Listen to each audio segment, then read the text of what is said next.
I never thought a wedding could feel like a battlefield, but that's exactly what Amaya's did the moment I stepped into the church. The air was heavy with perfume, murmurs, and the faint echo of organ music that felt too solemn for the occasion. My sister, radiant in her ivory gown, stood at the center of it all, drinking in every glance, every whispered compliment, as if she were born for this stage. She caught my eye just once before walking down the aisle, and I swear her lips curled into the faintest smirk, like a private reminder of where I stood in her carefully ordered universe. Always behind her, always in the shadow. It wasn't just a wedding.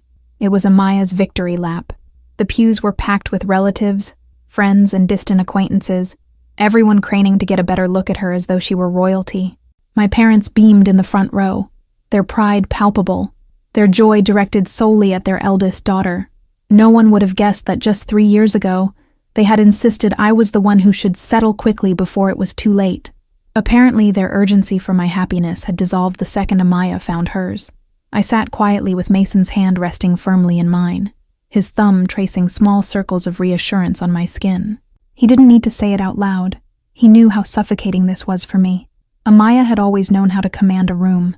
Even as children, she had this ability to make every eye turn toward her, whether through charm, beauty, or sharp words that left others reeling. I remember birthdays where she blew out my candles first, holidays where she opened my gifts and laughed about it, knowing our parents would excuse it as sisterly teasing. Now, as the church filled with applause at the sight of her veil, I couldn't help but feel that same sting of invisibility. It was as though time hadn't moved at all, and I was still the younger sister pressed into silence. I forced myself to breathe evenly, focusing on Mason instead of her. His suit fit him perfectly, his expression calm, eyes full of the quiet strength that always steadied me. "You're doing great," he whispered as though I were the one taking vows today. For a fleeting moment I believed him, clinging to his words like a lifeline. But then Amaya's voice rang out in a delighted laugh as she reached the altar, and every thought I had unraveled again. She wasn't marrying Mason, yet she carried herself as though she'd already won something over me by default. The ceremony unfolded with scripted precision, vows recited, promises exchanged, the priest's voice rising and falling in rhythms I barely heard. I was trapped inside my own head, assaulted by old memories. I remembered being 13 and hearing my mother tell her friends, "Amaya will have her pick of men, but Lucy, she'll need to find someone stable." Stable, as though love was something practical, as though passion or admiration were luxuries I was unworthy of. Sitting there, those words wrapped around me again like chains, tightening with every cheer from the crowd, as Amaya's groom slipped the ring on her finger. When the newlyweds kissed, the church erupted in applause so thunderous it shook me out of my trance. Mason clapped politely beside me, while I forced my lips into a smile that felt like glass cracking at the edges. Everyone rose to their feet, celebrating Amaya as though she were some divine goddess descending to bless them with her perfection. My parents wept openly, clinging to each other in bliss, completely forgetting that their other daughter sat just 2 rows back, barely holding herself together. If they noticed me at all, they didn't show it. I was furniture, background, scenery in Amaya's play. As we filed out into the courtyard, sunlight striking the stained glass windows, Amaya caught my gaze again. This time, the smirk was unmistakable, a curl of her lips that said, "I told you so." No words passed between us, but none were needed. The rivalry that had simmered since childhood wasn't dormant, not buried, but alive and thriving on this very stage she had crafted for herself. I lowered my eyes quickly, not because I feared her, but because I knew she wanted me to break first, and I wouldn't give her the satisfaction. Not today, not ever. The reception hall was even worse than the church, a sea of glittering gowns, champagne flutes, and laughter that felt like daggers. Amaya and Daniel stood at the center like a pair of crowned monarchs, soaking in every toast and every cheer. Mason leaned toward me and whispered, "It's just one night, Lucy. One night, and then we can leave all this behind." I nodded, though we both knew it was never just one night with Amaya. Every victory she claimed became a permanent reminder etched into my skin. Still, as I took my seat and watched her dance across the room, veil trailing like a banner of conquest, I promised myself something. I would not crumble under her shadow this time. I would not let her strip me of my worth in front of an entire church, an entire family. She wanted me to feel small, but Mason's hand found mine again, grounding me, I clung to the warmth of his touch like proof that I was seen, that I was loved, even if Amaya would never let me believe it. For the first time in years, a thought flickered inside me like a spark. Maybe her crown was heavier than it looked. It's strange how the mind works. One moment I was sitting at Amaya's reception, smiling politely at the endless toasts, and the next I was transported back to our childhood bedroom, 2 twin beds placed side by side with a thin strip of carpet separating them. I could still hear the way Amaya's voice always carried louder, sharper, and somehow more important than mine. She never asked for things. She demanded them, and the world seemed eager to oblige. When she wanted the bigger bed, she got it. When she wanted the window seat, it was hers. My parents always said, "She's the older one, Lucy. Let her have it." But they never explained why being older meant being more deserving. The comparisons started early, subtle at first, then cutting like glass the older we grew. I was the quiet one, the bookworm, the girl who stayed indoors reading while Amaya learned to twirl in sequined dresses and charm the neighbors with her smile. My mother adored her flair. My father bragged about her confidence, and when I tried to stand in the same light, I was always told, "That's nice, Lucy, but look at your sister." I learned to disappear, to shrink into the background, and even then, somehow, my invisibility was turned into another of Amaya's triumphs. She wasn't just shining. She was shining brighter than me. Always. School made the gap even wider. Amaya was the girl everyone noticed, the one crowned prom queen before she even knew what prom meant. Teachers adored her enthusiasm. Classmates envied her looks. And boys, well, they lined up like moths circling a flame. I excelled in my studies, yes, but no one applauded me for that. Straight A's didn't win applause when Amaya walked into the same room with her effortless glow. I'll never forget the day I brought home an award for a writing competition, my first real accomplishment. I was trembling with pride, but before my parents could finish congratulating me, Amaya came in waving a cheerleading ribbon. Guess whose achievement got displayed on the refrigerator? I'd be lying if I said I never tried to fight back. There were moments, brief sparks of rebellion, when I raised my voice, demanded fairness, or clung desperately to some small piece of recognition. But Amaya had a way of turning every protest into proof of my pettiness. "Why are you jealous, Lucy?" she'd say with her sweet, mocking smile. "It's not my fault people love me more." And the worst part? My parents never corrected her. They would sigh and pat my shoulder, as if I simply needed to accept the truth of my place in the hierarchy. Over time, I stopped pushing back. It was easier to swallow my anger than to let it consume me. But Mason was different. Meeting him was like discovering a language I had been waiting my whole life to speak. He didn't see me as Amaya's sister, didn't compare me to anyone else. He looked at me, only me, with a steadiness that anchored me when everything else felt like quicksand. I'll never forget our first date, when I nervously rambled about my family and their constant favoritism. Mason leaned in, his voice firm yet kind. "Lucy, you're not invisible. They just don't know how to look." That single sentence cracked open a part of me I thought had died years ago. For the first time, I believed that maybe I was worthy of being chosen. Of course, Amaya couldn't leave that alone. The moment she realized Mason was serious about me, she turned her attention toward him, testing boundaries the way she always did. Flirtatious comments here and there, little jokes about how he was too handsome to be with the quiet sister. I wanted to believe Mason didn't notice, but I saw the way he stiffened, the way his jaw tightened every time she tried. He never entertained her advances, yet she seemed almost thrilled by his rejections, as though it confirmed some game only she was playing. It terrified me because if there was one thing I knew about Amaya, it was this: she hated losing. That's why this wedding felt less like a celebration and more like a provocation. Sitting there, watching her glide around the reception hall with her groom, I couldn't shake the feeling that she had staged it all not just for herself, but for me, as if every flower, every speech, every smile was her way of reminding me who stood in the spotlight. And when she looked at me earlier with that smirk, it wasn't about love or marriage at all.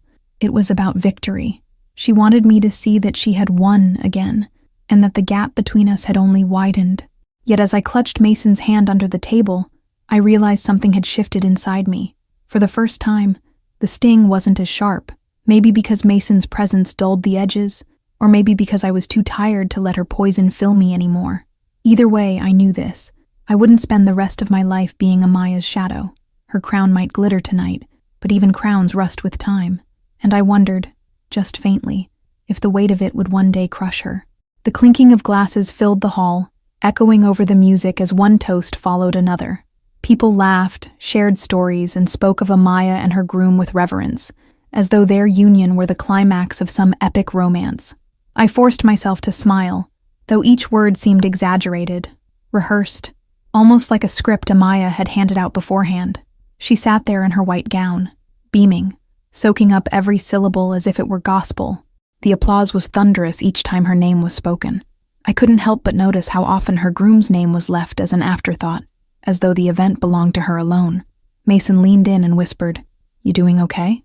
His voice was low, careful, but I felt the concern pressing against me. I squeezed his hand under the table, desperate not to show how frayed my nerves were becoming. "I'm fine," I whispered back, but I knew he saw through me. He always did. The truth was, I wasn't fine. The laughter grated against me, and Amaya's calculated glances in my direction were like daggers. It was as if she wanted to make sure I was watching, that I didn't miss a single performance.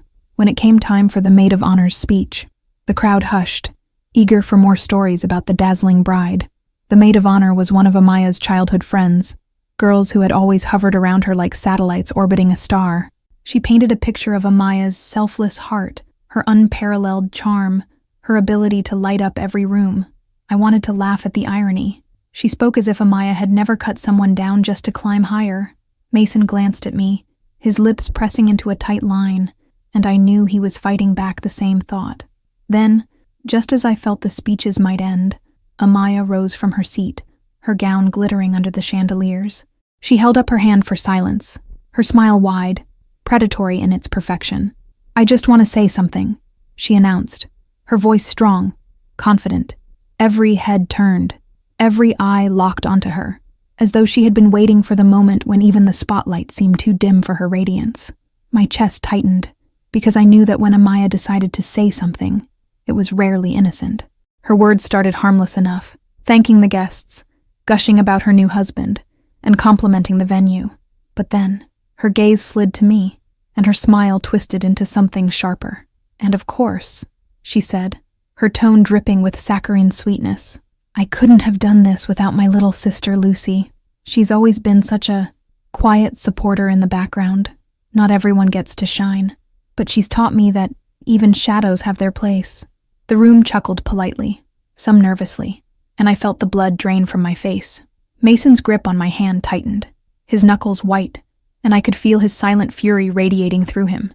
I wanted to shrink, to disappear under the tablecloth, but something inside me burned instead.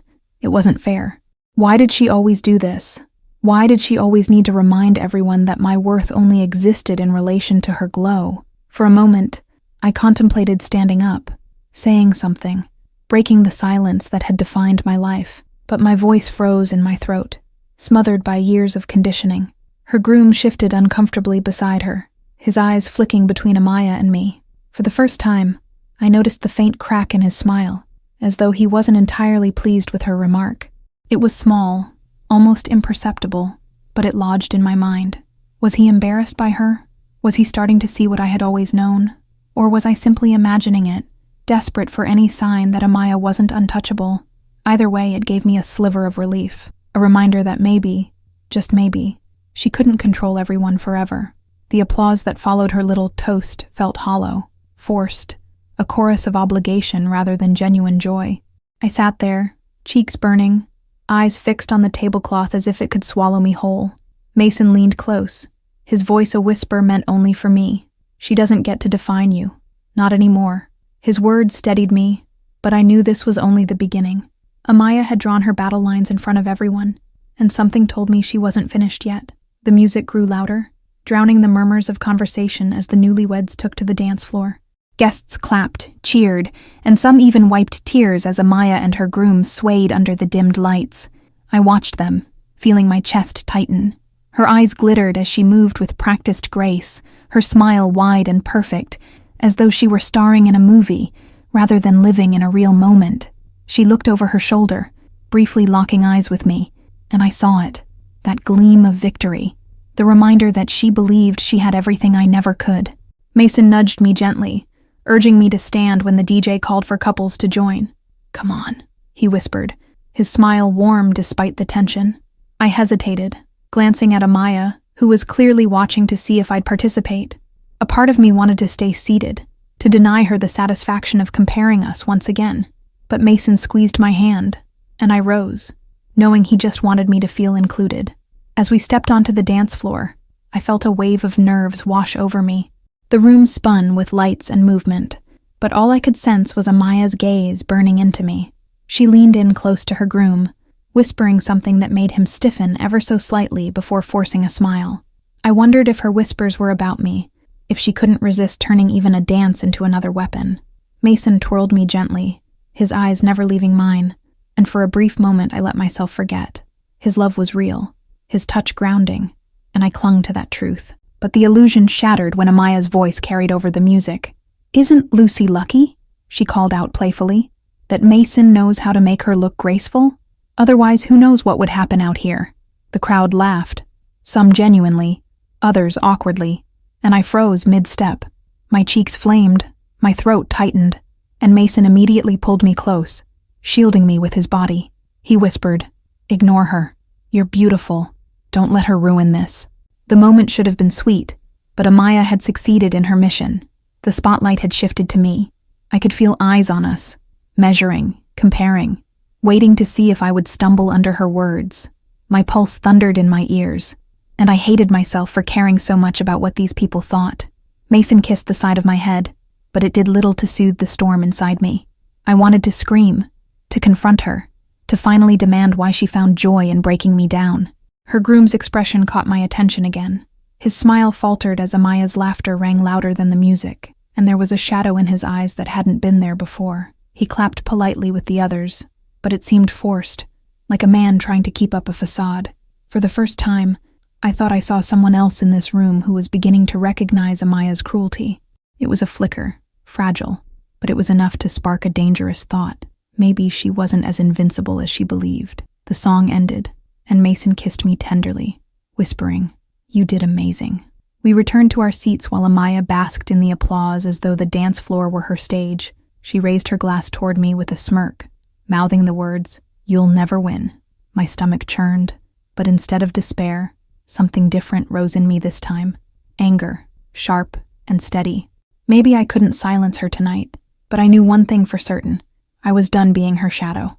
As I sat down, I forced myself to breathe slowly, to gather the strength Mason always reminded me I had.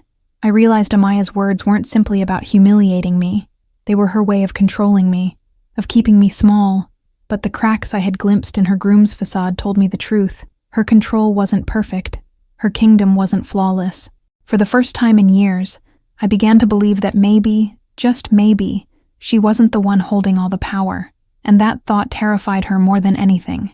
Dinner plates had been cleared, and the atmosphere shifted as the microphone was brought out for speeches. Guests clinked glasses and laughed, anticipating light-hearted stories and tender words. I tried to steady my breathing, praying silently that Amaya would leave me out of whatever narrative she had prepared. My instincts told me otherwise. She thrived on these moments, where all eyes were on her, and where she could twist the knife without consequence.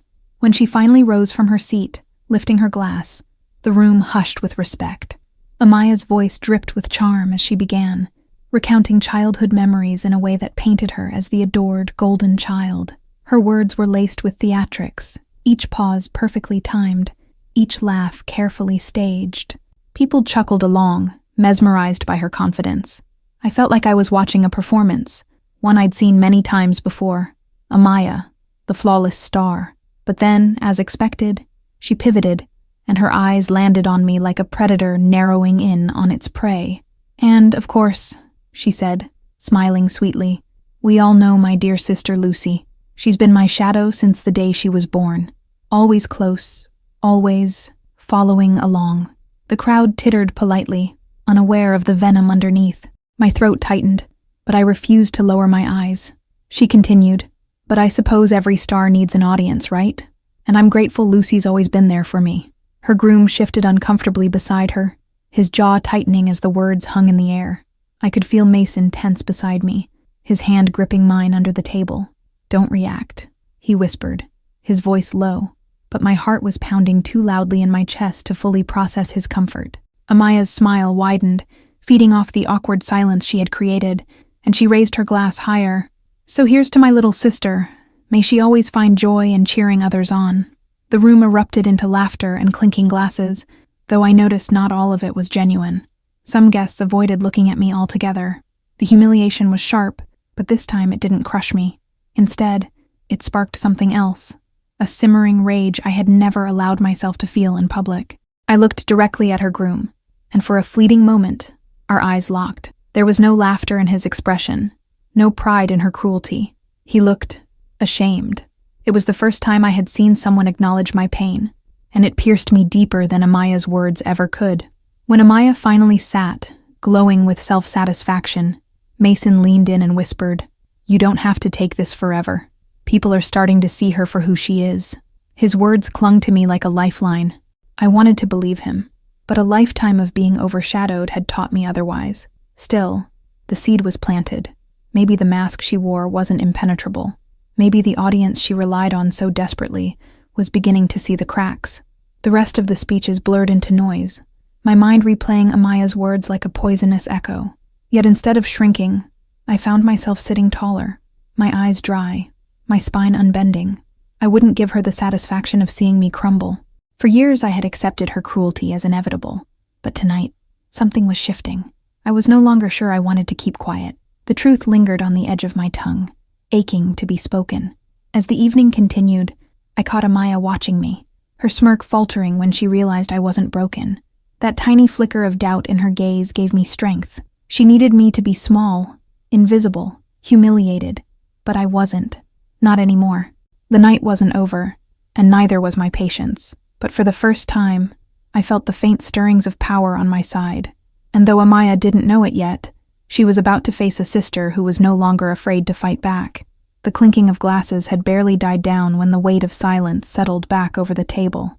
I felt the eyes of strangers on me, some sympathetic, others awkward, but most pretending nothing had happened. I kept my chin lifted, though my insides burned with the sting of humiliation. Amaya basked in her little victory, her smile as sharp as broken glass. But then, as the microphone was passed around for others to speak, a thought struck me like lightning. What if I took it? What if I let my voice be heard? For once, I wasn't interested in being her shadow. When the microphone finally reached our side of the table, Mason gave my hand a subtle squeeze. "You don't have to," he whispered, sensing my racing heart. But I knew I wanted to. My fingers curled around the microphone, and for a brief second, I almost handed it away, almost let fear win again. Then I stood, forcing my knees to lock against the trembling that wanted to overtake them. The room quieted, their curious eyes turning to me. For the first time, I didn't shrink under the weight of attention. "My sister said earlier that I've always been her shadow," I began, my voice steadier than I expected.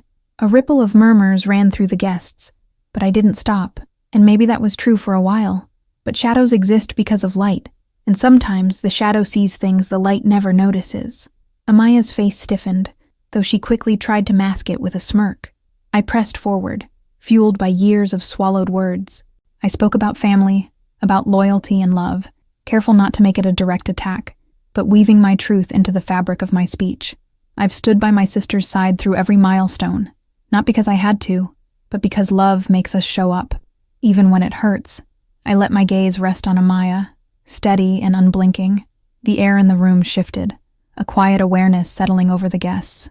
For once, Amaya wasn't the only one commanding the spotlight. Her groom, Daniel, leaned forward slightly, his expression unreadable, though his eyes lingered on me with something between recognition and regret. I wondered if he had seen through her, too, if her cruelty had shown itself in their private moments. The thought gave me courage, and I finished my speech with calm defiance. "So here's to Amaya and Daniel. May their marriage be built not on shadows, but on light they can both share." The applause was hesitant at first, then stronger, as though people weren't sure if clapping was safe, but felt compelled to. Amaya's smile had curdled by the time I returned to my seat. She whispered something sharp under her breath, too low for anyone else to hear, but Mason's arm slipped around my shoulders, grounding me. For once I wasn't drowning in shame. I had given the room a glimpse of the truth without tearing the whole facade down. Yet, and in that moment, I realized I had power in restraint, a power Amaya never expected me to hold. The energy at the table shifted subtly after my speech. Guests began to glance at Amaya differently, their laughter quieter, their eyes more thoughtful. She tried to reclaim the spotlight with exaggerated charm, but I could sense the unease. Even she knew the balance had changed. I wasn't the silent sister anymore. I was a voice she couldn't mute. And though my words had been cloaked in civility, the message had been clear enough. I wasn't afraid anymore. Still, beneath the flicker of pride, I felt a storm brewing. I knew Amaya wouldn't let this go. Her pride was too fragile, her hunger for control too insatiable. Tonight wasn't the end. It was only the beginning. As I sat back down, Mason whispered, "You did it. You finally showed her." But I couldn't shake the chill that ran down my spine. Because in showing her, I had also declared war. The moment my glass touched the table, Amaya's hand shot out, signaling she wanted the microphone again. The guests laughed nervously, sensing the tension but unsure of where it would lead. She stood with practiced grace, though I caught the way her jaw clenched, her smile brittle as porcelain about to crack. "Well," she began, her voice honeyed but sharp, "my dear sister has finally found her voice." The words landed like barbs disguised as compliments. I braced myself, every muscle in my body tightening. "She speaks of shadows and light," Amaya continued, turning her attention to the room with exaggerated theatrics. "But what she fails to mention is how much she's hidden in those shadows." Gasps fluttered across the table, curiosity igniting in people's eyes. My stomach dropped, a sickening realization spreading in me. She wasn't going to let me walk away with dignity. This wasn't about celebration anymore. This was about destruction. Amaya's smile grew as she delivered the first blow. "Lucy forgets to mention how many times she's failed, how many opportunities she's squandered. She hides her mistakes like secrets in the dark." My face flushed hot, shame flooding my chest, though I fought to keep my expression neutral. I could feel Mason tense beside me, his hand tightening on mine, but I couldn't look at him. My sister wasn't just taunting me. She was digging up wounds I thought had healed. "She dropped out of college her first year," Amaya went on, voice sharp, slicing through the air, "because she couldn't handle the pressure. She couldn't finish what she started. She ran back home, tail between her legs, while I pressed forward." The words echoed louder than her microphone, amplified by years of comparison. Guests exchanged glances, some uncomfortable, others intrigued, all unwilling to look away. It felt like my skin was peeling in front of them, layer by layer. But Amaya didn't stop. Her voice rose, her tone dipping into mockery. "And let's not forget the jobs she quit one after another. Always starting over. Always the lost little girl chasing meaning." The humiliation pressed down on me like a weight, squeezing the air from my lungs. I wanted to scream, to shout that her cruelty wasn't the whole story, but my throat felt locked. She was exposing my scars without context, twisting them into proof of weakness. Mason finally stood, his voice steady but firm. "Enough, Amaya." The microphone in her hand shook slightly, betraying her anger at being challenged. She laughed bitterly, pretending to brush off his interruption. "I'm just being honest," she said, though her eyes burned with triumph. "Isn't that what Lucy wanted? For people to see the truth?" The silence that followed was heavier than any applause. Every guest caught between sympathy for me and fear of Amaya's wrath. And then she delivered the line that cut deepest of all. "Lucy wants to talk about love and loyalty," she said, her gaze locking onto mine. "But maybe she should explain why she's so terrified of being alone. Why she clings to Mason like he's the only proof she matters." A ripple of unease spread across the table. Mason's arm slipped protectively around me, but I could feel the tremor in my hands. She wasn't just humiliating me. She was trying to fracture the one bond that made me strong. As I sat frozen, the room blurred with whispers and shifting stares. Amaya had cracked open my past, scattering my flaws for everyone to see, and the damage hung in the air like smoke. But beneath the humiliation, a new ember sparked in me, a fury I hadn't known I possessed. If she wanted war, she was going to get it. For years I had let her define me, but now she had gone too far.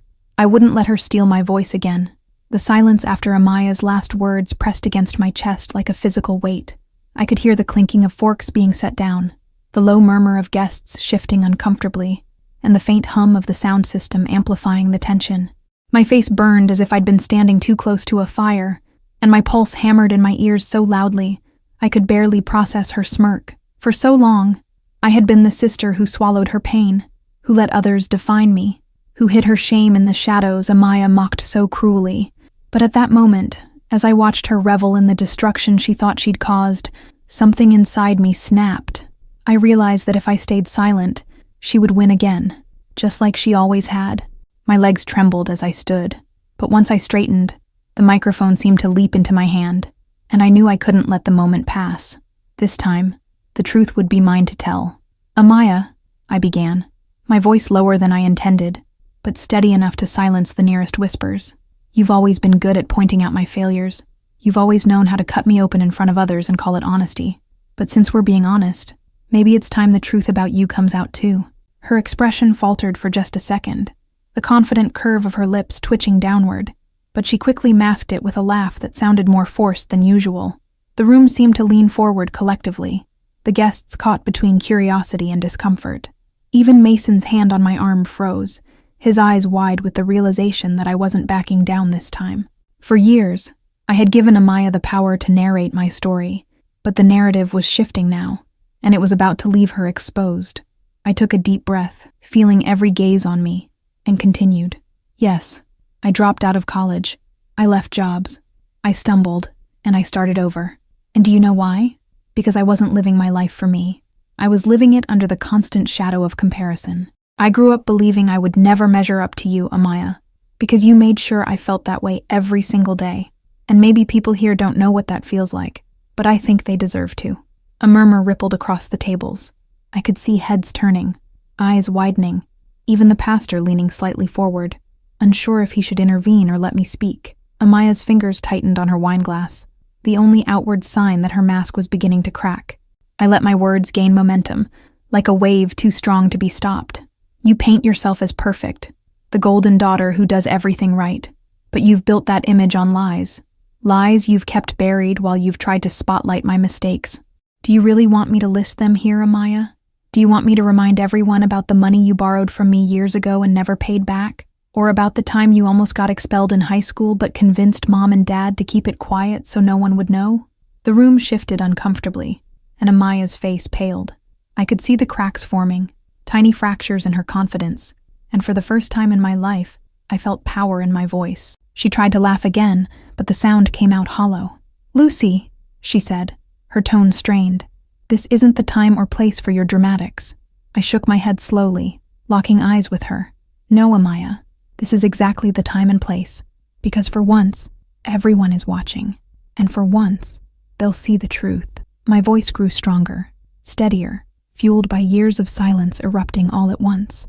"You stand here on your wedding day mocking me for being afraid of being alone. But tell me, what about the nights you called me crying, terrified that even this man standing beside you would leave if he ever saw the real you? What about the way you begged me not to tell anyone about the mistakes you've made, the things you've done when no one else was looking?" Gasps rose from the crowd, and all eyes darted between Amaya and her groom, Ethan, whose expression was darkening with each word I spoke. His jaw tightened, his knuckles white as he gripped the edge of the table. Amaya's mask slipped further, her smile cracking under the weight of the truth pressing down on her. "Stop," she hissed, her voice sharp enough to cut glass. But I didn't. Not this time. "No," I said firmly, my voice echoing through the hall. "I won't stop, because I stopped too many times before. I let you shame me, humiliate me, and diminish me so you could stand taller. But you've built your tower on secrets, and now they're crumbling." The room had fallen utterly silent, the weight of every word hanging heavy in the air. I could see Ethan's expression shifting, suspicion flashing across his face. He turned to look at Amaya, and in that instant, she looked smaller than I had ever seen her, stripped of her smug superiority, trembling in the spotlight of exposure. My chest rose and fell with adrenaline, fear and liberation battling inside me, but I knew one thing with absolute certainty. She couldn't control me anymore. I wasn't the weak sister she could mock into silence. Not tonight. Mason's hand brushed mine, steadying me, but his eyes gleamed with pride, silently urging me to keep going if I needed to. I looked out at the crowd, faces frozen between shock and sympathy, and realized that for the first time, I didn't care what they thought. This wasn't about them. It wasn't even about revenge. It was about reclaiming myself, about standing in the truth no matter how messy or painful it was. And in that moment, I felt lighter than I had in years. Finally, I lowered the microphone, my voice soft but resolute. So laugh at me if you want, Amaya. Mock my failures, list my scars, but don't forget, they're real, they're mine, and at least I've never been afraid to live in the truth. My words hung in the air as I set the microphone down on the table with finality. Amaya stared at me, pale and trembling, her carefully constructed image collapsing before everyone's eyes. Ethan shifted uncomfortably beside her, and for the first time that night, I didn't feel like the one under scrutiny. The storm had passed, but I was still standing, and she was the one unraveling now. The silence stretched into something unbearable, like the church itself had been robbed of air. Everyone was waiting for Amaya to reclaim control, to deliver another sharp retort that would silence me, to smirk and brush it all away. But she didn't. Her lips parted, her breath came shallow, and her hands shook as she clutched her glass like it was the only thing tethering her to the ground. Ethan's eyes drilled into her, searching for answers she couldn't summon. For the first time in our lives, Amaya didn't have a comeback ready. The queen had been dethroned, and all anyone could do was stare at the ruin of her crown. My chest heaved, my heart racing with equal parts fear and exhilaration, and a dangerous thought bloomed in my mind. Maybe this was only the beginning. Amaya, Ethan finally said, his voice low but carrying enough weight to ripple through the silent hall. Is any of what she said true? The words struck like lightning. A collective gasp surged through the crowd, and Amaya's head snapped toward him, eyes wide with a panic I had never seen on her face before. She opened her mouth to respond, but nothing came out at first, just a strangled sound like she was choking on her own lies. She tried to smile, to brush it off, but Ethan's face didn't soften. His eyes, the ones that had once looked at her with adoration, were cold now, demanding the truth she had always hidden. Ethan, she began, but her voice cracked, betraying her. For the first time, I watched my perfect sister unravel, and it was both terrifying and strangely liberating. I almost pitied her in that moment, almost wanted to reach out and save her the way I had so many times before. But then I remembered every time she'd left me drowning while she stood on the shore, every time she'd smirked as I flailed. No, she didn't need my rescue. She needed to face the wreckage she'd created. I looked at Ethan, whose expression only grew darker as Amaya stumbled over excuses. She's jealous, Ethan, she said finally, her words desperate. She's always been jealous of me, and now she's trying to ruin this day. Her voice grew shrill, a brittle edge that didn't sound like the sister I knew. She was losing her grip and everyone could hear it, but Ethan didn't respond. Not right away. He just stared at her as if seeing her for the first time, and maybe he was. The guests shifted uneasily, torn between pity and fascination, and I could feel their eyes flicking between me and her, like they were watching a play that had suddenly taken a devastating turn. My palms were slick, my throat dry, but I didn't regret speaking. For once, I wasn't the one squirming under the spotlight. Amaya's desperation grew with every second of Ethan's silence. You don't believe her, do you? She whispered to him, her voice trembling in a way that made the audience collectively lean closer. Ethan, you know me. You know who I am. But his reply was a dagger. That's the problem, Amaya, he said, his tone calm but cutting. I don't think I do anymore. Her face crumpled, the flawless mask she wore cracking in full view of the people who had always adored her. I could see the tears welling, her lips trembling as she struggled to maintain control, but the truth had already seeped into the room like smoke. It couldn't be contained. Ethan stood, pushing his chair back with a screech that echoed against the marble floor. Tell me, Amaya, he said, his voice shaking now with restrained fury. What else haven't you told me? What else have you hidden?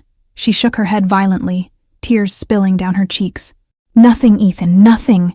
She's lying, she's twisting things because she hates me. Her hands reached for him, but he stepped back, the gesture like a slap. The guests gasped again, some covering their mouths, some whispering furiously. And then it happened, the moment that shattered the room. Ethan turned to me, his jaw clenched. Lucy, he said, his voice lower now, almost pleading. If there's more, I should know. Tell me.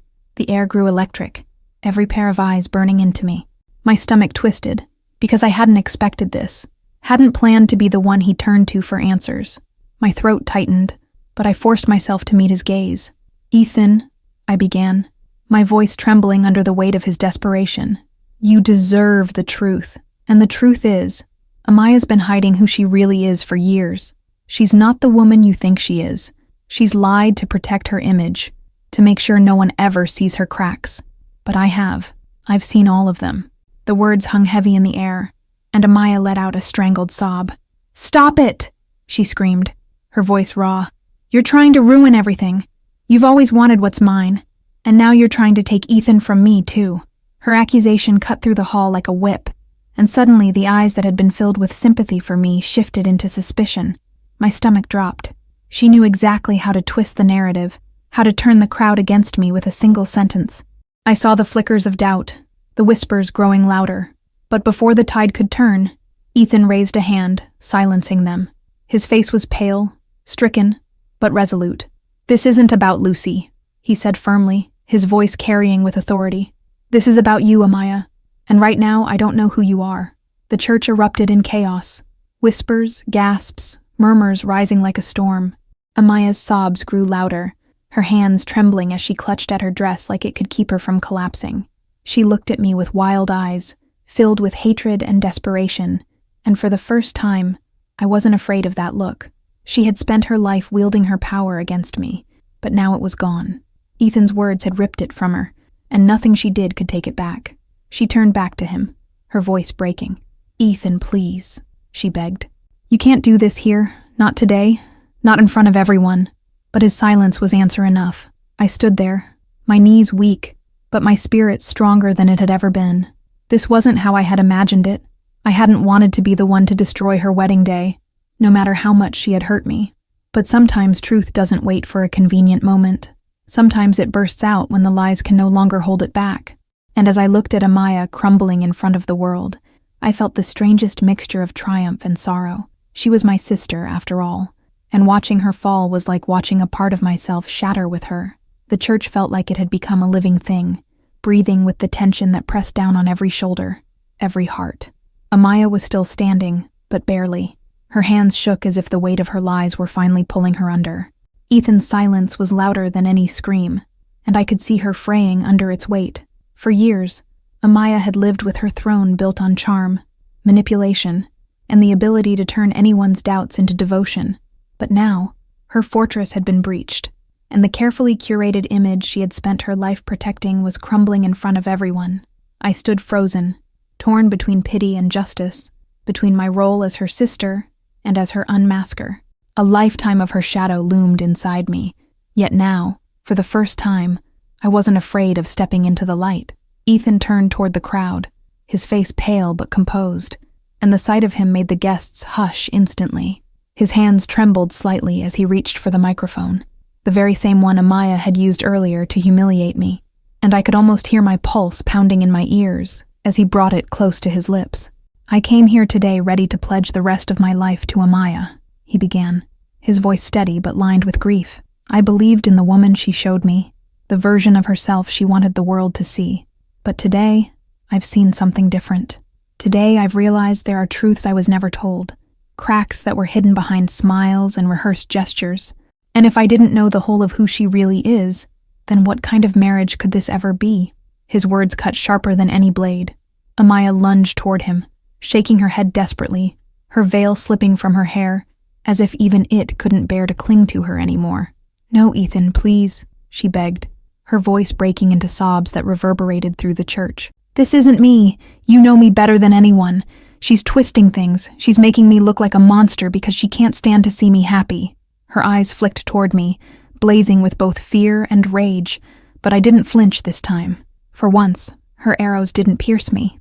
Ethan looked at her, and though his face softened briefly, it was only for a second before the storm returned.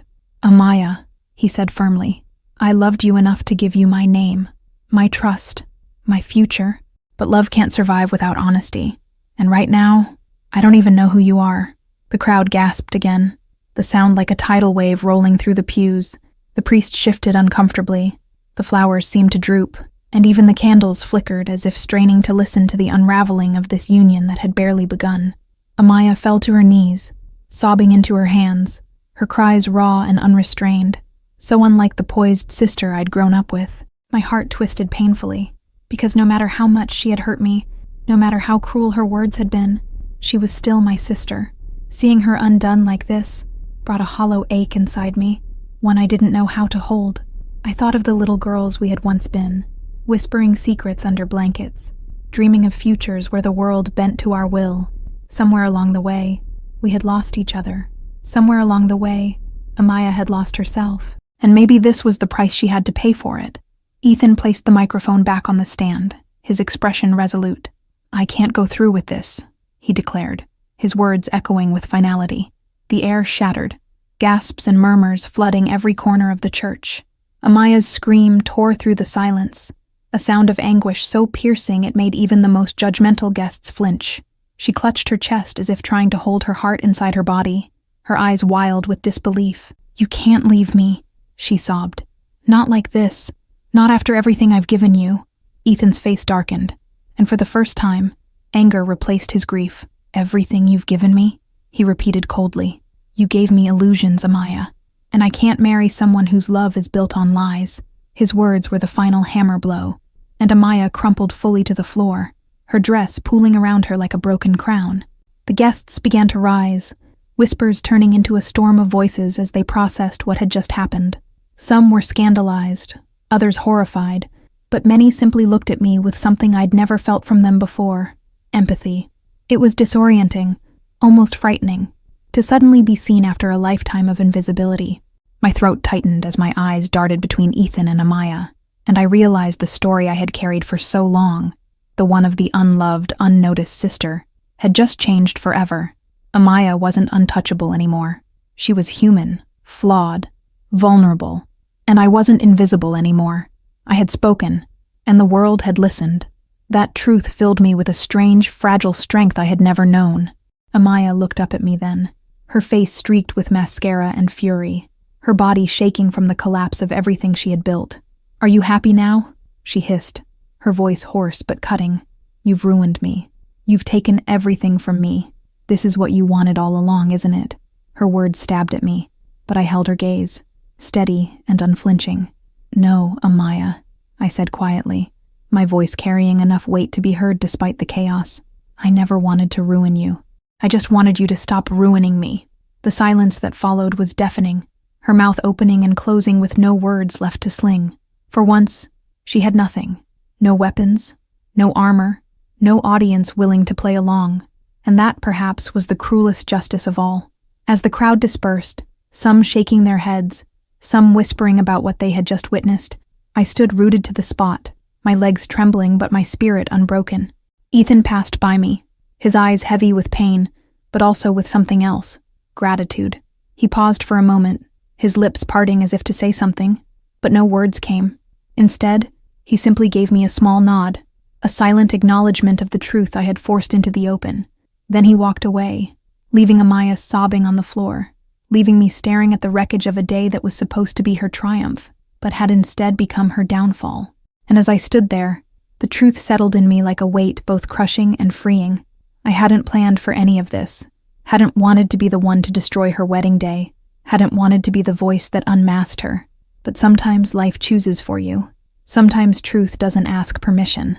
I looked at my sister, broken but still breathing, and felt the tears finally spill down my cheeks, because despite everything, despite the years of cruelty and comparison, she was still Amaya, my sister, and no matter what came next, nothing could ever erase that. But I knew one thing with absolute certainty: from this day forward, I would no longer live in her shadow. My voice had finally been heard, and I would never let it be silenced again. When I look back on that day in the church, I still hear the echoes of shattered vows, the murmurs of shocked guests, and the sound of my sister's sobs reverberating against the stone walls. Weddings are supposed to be beginnings, but hers became an ending.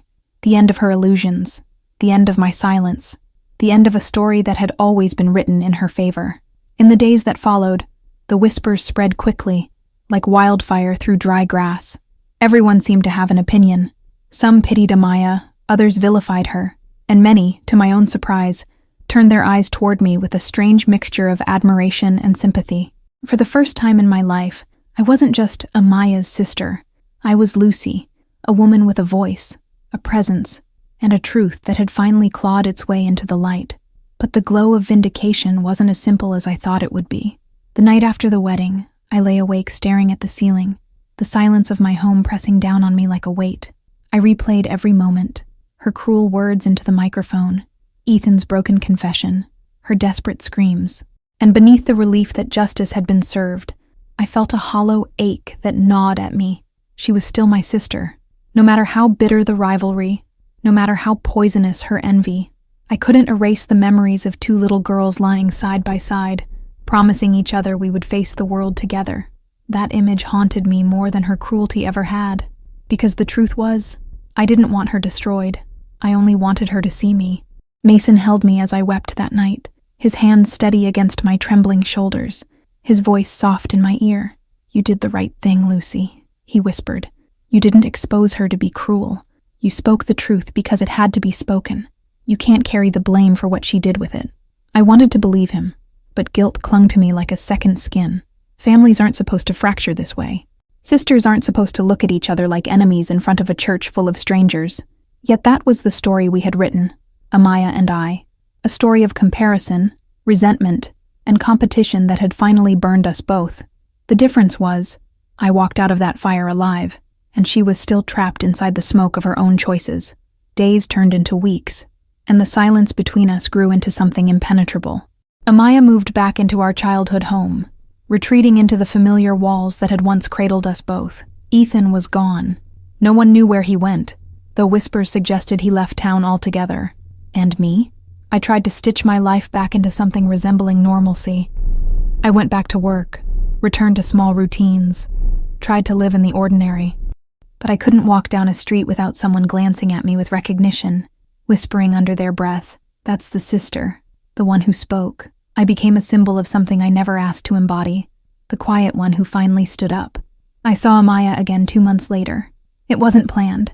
I was walking through the park near our childhood home, and there she was, sitting on a bench, her hair undone, her dress wrinkled, her eyes hollow. She looked smaller somehow, as if the weight she had carried all her life had finally crushed her down. For a long moment, I froze, unsure if I should approach, but then her eyes lifted and met mine, and in them, I didn't see rage or venom. I saw exhaustion. We didn't speak for several breaths, the silence between us carrying all the unspoken years of rivalry and hurt. Finally, she whispered, "Why wasn't I ever enough?" The question pierced me in ways I can't describe, because I had spent my whole life asking the opposite. Why wasn't I enough for her? And suddenly, I realized we were both broken by the same wound, just in different ways. I sat beside her, the cold wood pressing against my back, and for the first time, I didn't feel like her enemy. "You were enough," I said softly, my voice breaking, "but you didn't believe it. You thought you had to take everything from me to feel full, and all I ever wanted was to stand next to you without being invisible." She turned her face toward me, tears glistening in her eyes, and for the first time in years, she didn't hide them. We cried together, not as rivals or opponents, but as sisters who had finally stripped themselves of all pretenses. There were no apologies that day, no sudden reconnection that healed the scars, but there was honesty. And that, perhaps, was the first step toward something neither of us had known in a long time: peace. In the months that followed, life began to rebuild itself in small, fragile ways. Amaya didn't return to her old shine, and maybe she never will, but she found a job in a bookstore, away from the crowds and expectations, and I think the quiet is helping her learn who she is when she isn't performing. Mason and I grew closer than ever, bound by the trials we had endured together. Sometimes, when I see him smile at me across a crowded room, I think about the words Amaya once spat, "You'll never be loved like me." And now I know how wrong she was. I may not have had her spotlight, her applause, or her charm, but I had something far stronger: love that didn't vanish when the lights dimmed. Looking back, I realized the wedding wasn't just the collapse of Amaya's world, it was the birth of mine. For so long, I believed I was a supporting character in someone else's story, destined to exist in the margins of her life. But the truth is, we are all the protagonists of our own narratives, and no one, not even a sister, has the right to erase our voice. That day in the church, when I finally spoke, I didn't just reveal her lies. I revealed myself. And once revealed, I could never go back into hiding. Even now, there are days when the memories sting, when I hear echoes of her cruel laugh, or see the image of her crumbling in her wedding gown. But there are also days when I remember the park bench, the fragile question in her voice, and I hold on to the hope that maybe, someday, we can write a new chapter together, not as rivals, not as enemies, but as sisters, flawed and human, still learning how to love each other. And until that day comes, I carry both our stories inside me, hers, of what was lost, and mine, of what was finally found. And if this story moved you, if you felt every heartbeat and every twist alongside me, don't let it end here. Subscribe to the channel so you don't miss the next journey, because there are more stories, more secrets, and more truths waiting to be uncovered. Stay with us. The next chapter might be the one that changes everything for you.